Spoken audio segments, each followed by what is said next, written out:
જય હિન્દ, જય ભારત, જય સંવિધાન. મારું જનતાને એટલું કહેવું છે કે ગાંધીનું ગુજરાત, સ્વચ્છ ગુજરાત.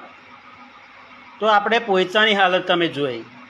ગાંધીનું ગુજરાત, ગાંધી એવું કહે છે કે સ્વચ્છ ગુજરાત. તો આ સ્વચ્છ ગુજરાત છે? આ પોઈચા સ્વચ્છ છે? તો તમારે પોઈચાની જનતાને શું કહેવું છે?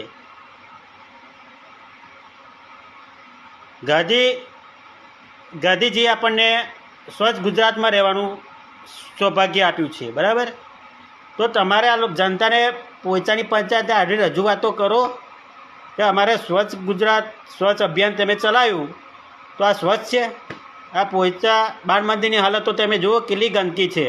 નાના નાના ભૂલકાઓને મચ્છર, ડેન્ગ્યુ એવા રોગ થાય છે, બરાબર. તો આ જનતા આવું કંઈ સવાલ કરી શકતી નથી પંચાયતને.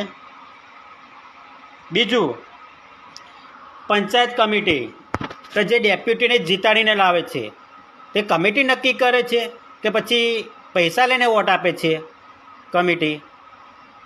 મારા જાણવામાં એવું આવ્યું છે કે ડેપ્યુટીએ પોઈચા કમિટીના સભ્યોને 50,000 રૂપિયા આપીને વોટ આપ્યા છે, લીધા છે. તો એવું કેમ?